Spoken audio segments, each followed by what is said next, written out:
বরণ বরণ কর্মসূচি সফল করুন। বন্দে মাতরম, বন্দে মাতরম, বন্দে মাতরম, বন্দে মাতরম।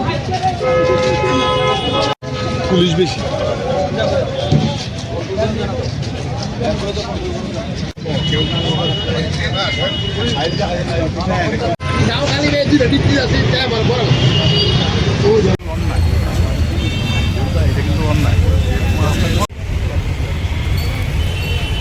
আজকে আমাদের যে লেখার কাজ দিতে হবে, আমাদের এই লেখার কাজ বন্দে মাতরম, বন্দে মাতরম, বন্দে মাতরম, বন্দে মাতরম।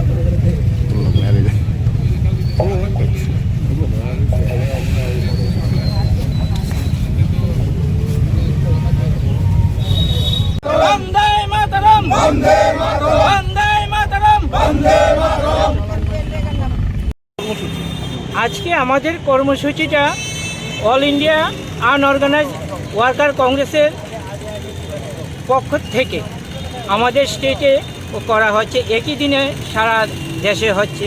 আমরা রেগাটা নিয়ে সেটা আজকের এই মূল প্রোগ্রামটা, কারণ সেই কাজটা বিগত ইউপি গভর্নমেন্ট থাকতে শুরু হয়েছিল এবং গ্রামের মানুষ বলুন এবং আমাদের শহরের মানুষ বলুন, একটা স্থায়ী একটা কাজ ছিল ওদের হাতে, যে মাসের শেষে একটা কাজ হতো।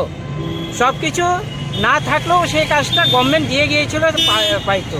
কিন্তু আমরা দেখলাম বিগত দিন যে বিলটা হয়েছে সেই বিলে মনরেগার কাজটাই বাদ দিয়ে দিয়েছে, দিয়ে নতুন নামকরণ করেছে। আর নতুন নামকরণ করে যেটা করেছে যে বিগত দিনের 100 টাকায় 10 টাকায় অন্য স্টেটগুলো দিতে পারছিল না, এখন হচ্ছে যে 40% স্টেট দিতে হবে, 60% সেন্ট্রাল দেবে। তাও 60%-এর মধ্যে আপনার মেটেরিয়ালসের জন্য দেবে এবং যারা কাজ করবে তারা টাকা দেবে না। তাহলে দেখুন যে কোন স্টেটে সেই কাজটা হবে। আগে যেমন বাধ্যতামূলক কাজ দিতেই হবে, না দিতে পারলে আরটিআই, তো এখন সেটাও করা যাবে না।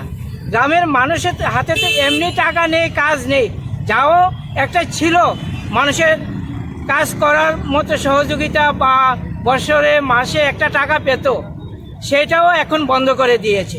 সেটা নিয়ে আজকের এই আমাদের মূল প্রোগ্রামটা। কি রয়েছে কর্মসূচি আজকে আপনাদের? কি ধর্নাটা না কি রয়েছে? না ধর্না না, আমরা র্যালি করে এবং সার্কিট হাউস মহাত্মা গান্ধীর মূর্তির সামনে গিয়ে এই বিলের প্রতিবাদে আমরা বিলটাকে উড়াবো।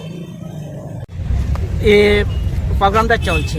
আমাদের প্রোগ্রামটা ছিল পোস্ট অফিস চমনির থেকে মহাত্মা গান্ধী পাদ সে আমরা গিয়ে আমাদের প্রতিবাদটা জানাবো, কিন্তু আমরা এখানে আসার পরে আমাদেরকে আটকে দিয়েছে যে আমরা শান্তিপূর্ণভাবে মিছিলটা করে আসছি, কিন্তু তারপরেও আমাদেরকে যেতে দেন। আর আজকের প্রোগ্রামের মূল উদ্দেশ্যটাই হয়েছে যে বিগত দিন যে একটা কালো আইন চালু হয়েছে, শ্রমকোট হয়েছে, তা তো হয়েছে, তারপরেই আবার মনরেগার কাজটা পুরাটাই বাতিল করে দিয়েছে। তো সেটা তো গরিবদের পেটে একদম লাথি মারা, এছাড়া তো আর কিছু না। কারণ মানুষে জানতো যে গ্রামের মানুষরা কিছু না কিছু মাসে সে একটা টাকা পেত, 15 দিনের কাজ করুক আর 10 দিনের কাজ করুক, টাকাটা আসতো। সেই টাকাটা দিয়ে ওদের সংসার চলতো বা ছেলেমেয়েরা পড়াশোনার একটা কাজ আসতো। সেই টাকা কাজটি তো টোটাল বন্ধ করে দিয়েছে। তো এখন দেখা যাচ্ছে যে সরকার যে গরিবদের সাথে নেই, তারা গরিবদের একটার পর একটা বঞ্চনাই করে চলছে। শ্রমকোট দিয়েছে একটা প্রত্যেক শ্রমিকের কাজে বাতিল করে দিচ্ছে। এখন দেখা যাচ্ছে রেগার নাম পরিবর্তন করে আগে যেমন কাজ না হলে একটা আরটিআই দেওয়া যেত, সেটাও এখন দেওয়া যায় না। এবং আগে গভর্নমেন্ট ইউপি গভর্নমেন্ট থাকতেন 90% টাকা সেন্ট্রাল গভর্নমেন্ট দিত, 10% স্টেট গভর্নমেন্ট দিত। আর এখন সেটা করছে 40% টাকা দিতে হবে স্টেট গভর্নমেন্টের, আর 60% টাকা দেবে সেন্ট্রাল গভর্নমেন্ট। তাহলে ওই টাকা দিয়ে কিভাবে হবে? কারণ স্টেট গভর্নমেন্টে তো 10%ই টাকা দিতে পারে না, তারা 40% কোথা থেকে দেবে টাকা। তাই প্রতিবাদে আমাদের আজকের এই মিছিল এবং আমরা সরকারের কাছে আমাদের এইটাই দাবি যে আমাদের যে মহাত্মা গান্ধী মনরেগার যে কাজটা সেটা পুনরায় ওই নামে থাকতে হবে এবং ওই কাজটা যেন চালু থাকে। আমার নাম শান্তনু পাল, আমি অল ত্রিপুরা আনঅর্গানাইজড ওয়ার্কার কংগ্রেসের চেয়ারম্যান এবং সেই বিলটার প্রতিবাদে আজকে আমরা এখানে বিলটাকে করলাম।